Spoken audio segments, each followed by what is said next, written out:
এই মুহূর্তে আপনার মস্তিষ্ক আপনার সিদ্ধান্ত নিয়ন্ত্রণ করছে। আগামীকাল নয়, কখনো সখনো নয়, ঠিক এখনই। আর সবচেয়ে অদ্ভুত বিষয়টা কি জানেন? আপনি হয়তো ভাবছেন সব সিদ্ধান্ত আপনি নিজেই নিচ্ছেন, কিন্তু বিজ্ঞান বলছে একটা ভয়ঙ্কর সত্য। আপনার মস্তিষ্ক অনেক সময় সিদ্ধান্ত নিয়ে ফেলে আপনি বুঝে ওঠার আগেই।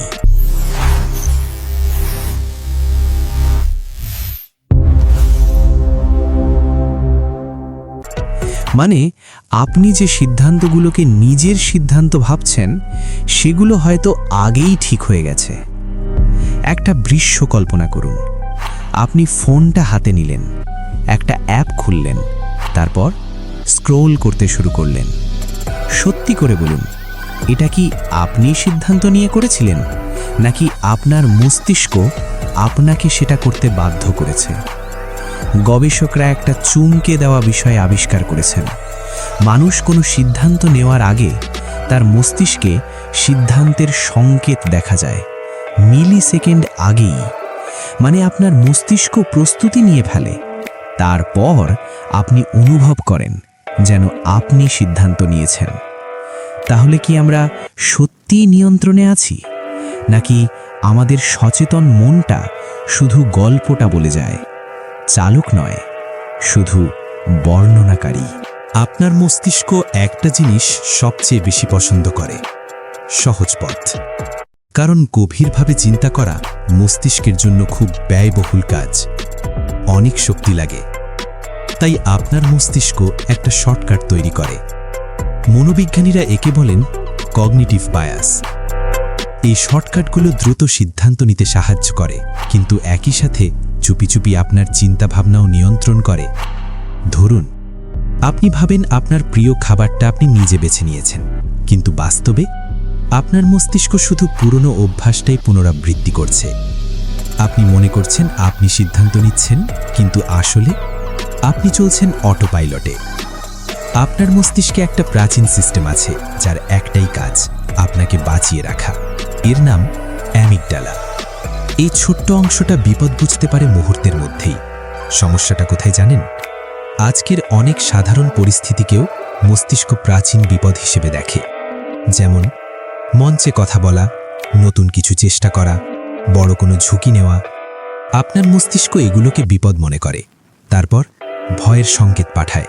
হৃদস্পন্দন বেড়ে যায়, মাথায় নেতিবাচক চিন্তা শুরু হয়, আর আপনি সুযোগটা এড়িয়ে যান, কারণ সেটা বিপজ্জনক ছিল না, কারণ আপনার মস্তিষ্ক সেটাকে বিপজ্জনক বলে ঘোষণা করেছিল।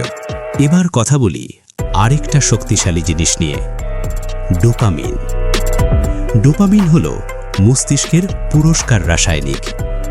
প্রতিবার আপনি একটা লাইক পান, নোটিফিকেশন দেখেন বা আরেকটা ভিডিও দেখেন, আপনার মস্তিষ্ক ডোপামিন ছেড়ে দেয়। তারপর তৈরি হয় একটা চক্র।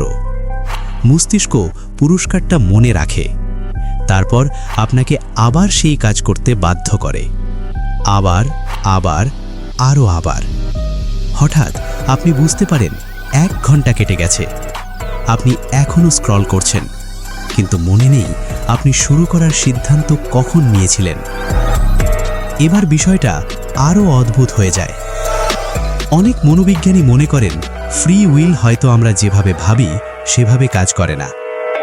একটা পরীক্ষায় মানুষকে বলা হয়েছিল যখন ইচ্ছা একটা বোতাম চাপতে। মস্তিষ্ক স্ক্যান করে দেখা গেল বোতাম চাপার সিদ্ধান্ত মানুষ অনুভব করার আগেই তৈরি হয়ে গেছে।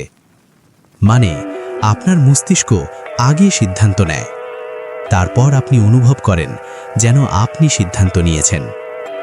এটা অনেকটা এমন, মস্তিষ্ক স্ক্রিপ্ট লিখছে আর আপনার সচেতন মন শুধু সংলাপ পড়ছে। আপনার মস্তিষ্ক চারপাশের অনেক জিনিস দ্বারা প্রভাবিত হয়, যেগুলো আপনি বুঝতেও পারেন না। রং আপনার মুড বদলে দেয়, সঙ্গীত আপনার সিদ্ধান্ত বদলে দেয়, এমনকি মানুষ যে শব্দগুলো ব্যবহার করে সেগুলোও আপনার চিন্তাভাবনা পাল্টে দিতে পারে। বিজ্ঞাপনদাতারা এটা খুব ভালোভাবে জানে, তাই দোকানগুলোতে থাকে নির্দিষ্ট আলো, নির্দিষ্ট সঙ্গীত, নির্দিষ্ট রং।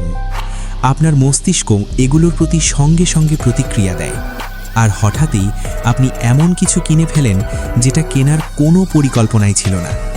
কিন্তু একটা ভালো খবর আছে, এই বিষয়গুলো বোঝা মানেই শক্তি পাওয়া।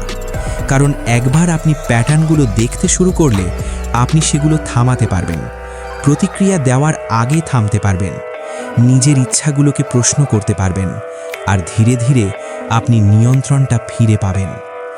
আপনার মস্তিষ্ক অসাধারণ শক্তিশালী। এটা আপনাকে রক্ষা করে, পথ দেখায়, কখনো কখনো প্রতারণাও করে। বেশিরভাগ মানুষ সারা জীবন কাটায় অটো পাইলটে, কিন্তু যেদিন আপনি বুঝতে পারবেন আপনার মস্তিষ্ক কিভাবে আপনাকে নিয়ন্ত্রণ করে, সেদিন সব কিছু বদলে যাবে। কারণ আসল শক্তি মস্তিষ্ককে নিয়ন্ত্রণ করা নয়, আসল শক্তি হলো বোঝা কিভাবে আপনার মস্তিষ্ক আপনাকে নিয়ন্ত্রণ করছে।